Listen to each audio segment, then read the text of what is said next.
భగవద్గీత సాంఖ్యయోగము. అవ్యక్తోయమచింత్యోయమవికార్యోయముచ్యతే తస్మాదేవం విదిత్వైనం నానుశోచితుమర్హసి. అయం అంటే ఈ ఆత్మ అవ్యక్త, వ్యక్తము కానివాడు అంటే కంటికి కనపడినవాడు. అచింత్య, ఆలోచనకి అందనివాడు. కంటికి కనపడినవాడు ఇంకా ఇలా ఉంటాడేమో అని మనసుతో అతని రూపాన్ని ఆలోచిద్దామన్నా, ఆ రూపం ఇలా ఉంటుందని థింక్ చేద్దామన్నా కూడా అలా మనసు యొక్క చింతనకి దొరకనివాడు ఈ ఆత్మ. అంటే ఈ ఆత్మని మనం కంటితో చూడలేము, మనసుతో చింతన కూడా చేయలేము. ఇంకా అవికార్య అంటే వికారము లేనివాడు, అంటే వికారం అంటే మార్పు లేనివాడు. ఈ ఆత్మ అనేది మార్పు చెందకుండా స్థిరంగా ఉంటుంది అని చెప్పబడుచున్నాడు.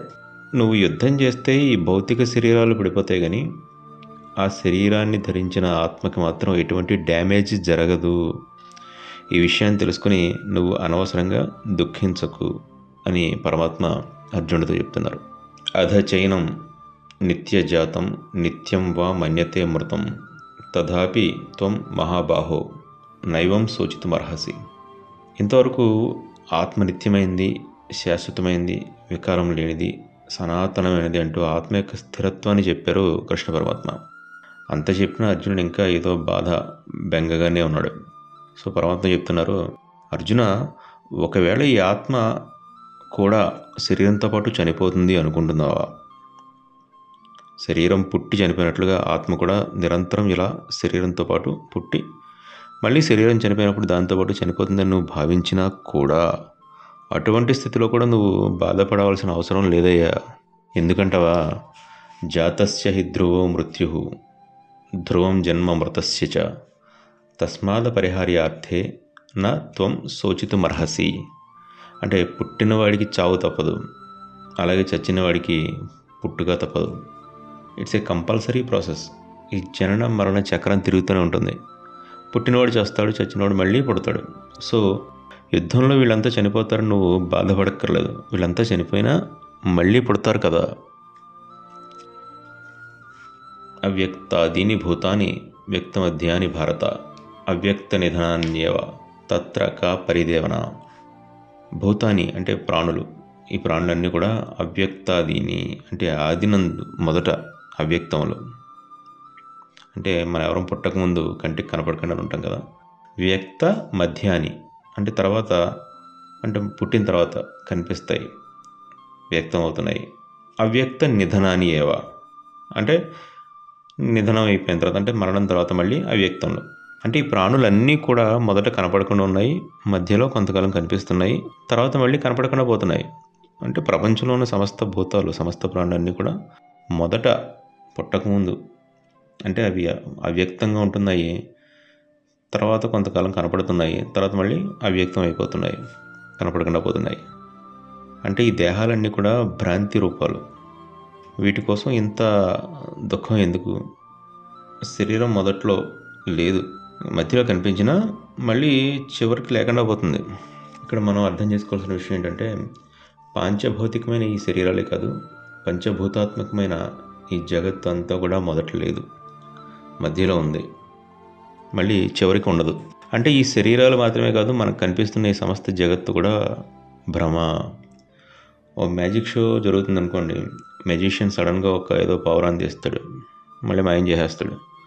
అప్పటి వరకు లేని ఆ పావురం సడన్గా మనకి కనిపిస్తుంది, కాసేపు అలా రెక్కలాడించి ఎగురుతుంది, మళ్ళీ అది మాయమైపోతుంది. అంటే ఆ పావురం నిజమా, లేక ఆ మెజిషియన్ మనకి కనికట్టు చేసి కల్పించిన భ్రమ?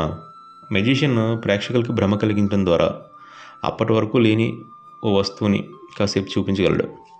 అది నిజమైంది కాదు కాబట్టి, మన భ్రమ కాబట్టి కాసేపటికి ఆ భ్రమ తొలగిపోయి ఆ వస్తువు మనకు కనపడదు, మాయమైపోతుంది.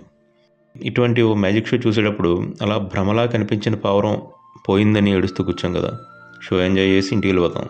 అక్కడ ఎలా దుఃఖించమో ఇక్కడ కూడా ఈ శరీరం విషయంలో కూడా దుఃఖించాల్సిన అవసరం లేదు. తర్వాత ఆశ్చర్యవత్ పశ్యతి కశ్చిదేన ఆశ్చర్యవద్వదతి తథైవ చాన్య ఆశ్చర్యవచ్చైవం అన్యశృణోతి శ్రుత్వాప్యేనం వేదన చైవ కశ్చిత్. ఈ ఆత్మని కశ్చిత్ అంటే ఒకానొకడు, సమ్వన్ పశ్యతి అంటే చూస్తున్నాడు, ఎలా ఆశ్చర్యవత్ ఆశ్చర్యకరమైన దాని వలె. మరొకడు ఆశ్చర్యవత్ వదతి అంటే ఆశ్చర్యకరమైన దానిలో చెప్తున్నాడు. వేరొకడు శృణోతి వింటున్నాడు, ఎలా ఆశ్చర్యవచ్చ ఏవ ఆశ్చర్యమైన దాని వల్లనే. ఆత్మని విన్నా చూసినా దాని గురించి చెప్పినా కూడా ఎవరూ దాన్ని సరిగ్గా తెలుసుకోవటం లేదు. అంటే సింపుల్గా ఈ ఆత్మ ఇటువంటిది అని భావన చేసేవాడు, ఇక్కడ భావించడమే చూడటం. ఈ ఆత్మ విశిష్టతని చెప్పేవాడు ఇంకా దాన్ని వినేవాడు కూడా కేవలం థియరిటికల్ నాలెడ్జ్ ఉన్నవాళ్ళు మాత్రమే.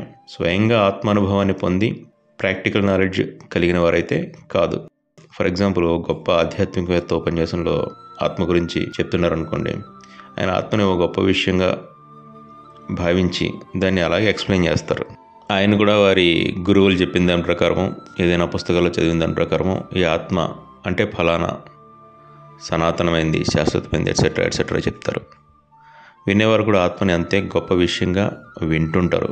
కానీ నిజంగా ఆత్మానుభవం పొందిన వారు మాత్రం అరుదు. ఉదాహరణకి ఎక్కడో భగవాన్ రావణ మహర్షి లాంటి వాళ్ళు ఉంటారు.